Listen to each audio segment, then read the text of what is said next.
کرسی پر بیٹھنے والے سارے غلام رسول.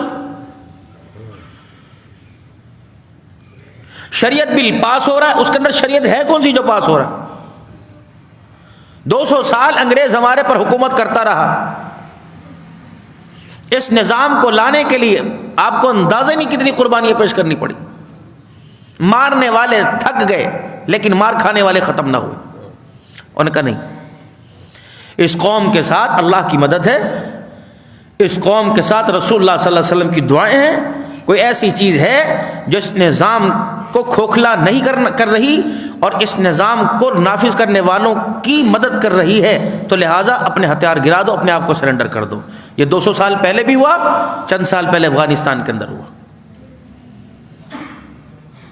اب ظاہری طور پر اس نظام کی حمایت کرنے والے اور ہاتھ کھڑا کر کے کہنے لگے والے یہ نظام نافذ ہونا چاہیے، تو ظاہری طور پر تو ان کے پاس کچھ نہیں تھا. مولوی تھے، سر پہ پگڑیاں تھی، کندھے پہ رومال تھے، ہاتھوں میں پتھر تھے.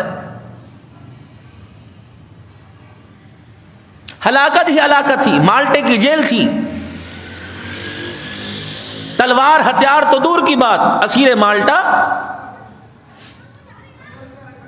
حضرت مولانا محمود الحسن صاحب دیوبندی رحمۃ اللہ علیہ، اور لڑائی کرنے کا ہتھیار تو دور کی بات، شیخ العرب والعجم حسین احمد مدنی رحمۃ اللہ علیہ حضرت کے لیے تہجد کے لیے وہ جو وضو کا پانی ہوتا اس لوٹے کو بھر کر زمین پر رکھتے اور اوندے منہ دے لیٹ جاتے تاکہ پیٹ کی حرارت تپش کی وجہ سے پانی کے اندر ٹھنڈک میں کچھ نرمائی آ جائے.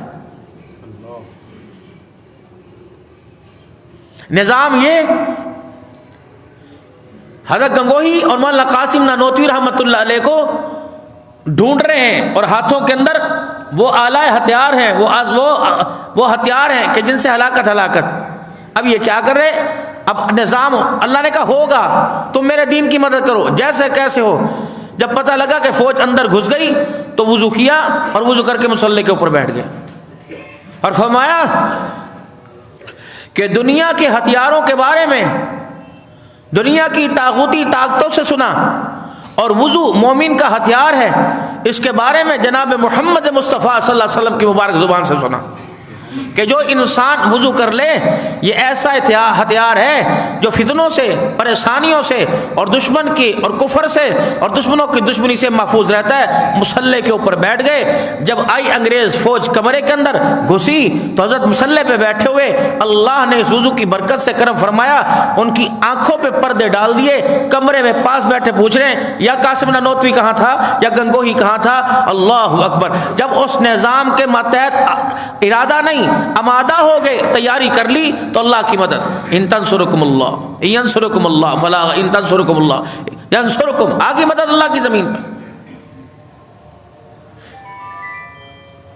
اللہ سے ہونے کا یقین ہر کوئی بول رہا ہے، اس ہونے کے یقین کے استحضار کو اپنے دل کے اندر اتارنے کی کوشش نہیں کر رہا.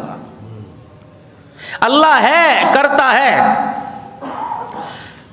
جب اس نظام کی تبدیلی دیکھتے ہیں، اس نظام کی مخالفت دیکھتے ہیں، پھر وہ کہتا ہے بسم اللہ الرحمن الرحیم کیف تکفرون باللہ وکنتم امواتا فاحیاکم ثم یمیتکم ثم یحییکم ثم الیہ ترجعون. کیسے کفر کرتے ہو تم؟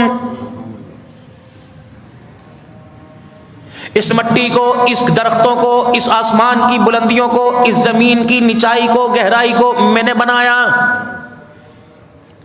تجھے تو آنکھیں بند کر کے تسلیم کرنا چاہیے تھا. کیف تکفرون، تو کیسے کفر کرتا ہے باللہ، اللہ کے ساتھ.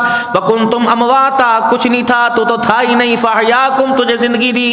ثم یمیتکم، پھر تجھے ماروں گا. ثم یحییکم، پھر تجھے زندہ کروں گا. ثم الیہ ترجعون، پھر تو لوٹ کے میری طرف آئے گا. تو کیسے کفر کرتا ہے؟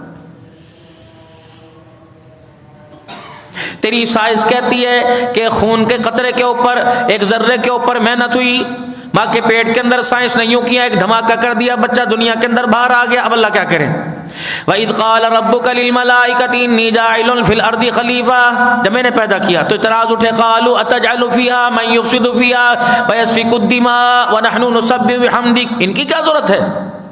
عبادت میں، ریاضت میں، اطاعت میں، صداقت میں، خلافت میں، ذکر اذکار کے اندر ہم جو بیٹھے ہیں، فرمایا قال انی اعلم ما لا تعلمون، تم اپنا کام کرو، خبردار میرے بنائے ہوئے نظام کے اندر مداخلت کوئی نہیں کرنی۔ یہ کس کو کہہ رہا ہے؟ انسان کا وجود ہی ابھی دنیا میں نہیں تھا، خبردار، کیپ کوائٹ، چپ، کوئی بولنے کی گنجائش نہیں۔ تم ہوتے کون ہو اس نظام کے اندر مداخلت کرنے؟ میں ہوں، میں نے آسمان بنا کر آسمان سجا دیا، میں نے زمین میں تو سجانی ہے۔ تھا کیا کہ فرشتوں کو چپ کرا دیا۔ انا خلقنا الانسان من نطفۃ امشاج نبتلیہ فجعلناہ سمیعا بصیرا، ہم نور سے بنے، غلطی کا مادہ ہی کوئی نہیں، نیکی ہی نیکی ہے، نافرمانی کا مادہ ہی کوئی نہیں، اطاعت اطاعت ہے، یہ کبھی ماننے گی کبھی نہیں مانے گی، بنانے والے کو کہے گی میں تجھے نہیں مانتا جس نے مجھے بنایا۔ فیکٹری کی کوئی چیز میرے عزیزوں مارکیٹ کے اندر آتی ہے، میرے عزیزوں اس کی پیکنگ کے اوپر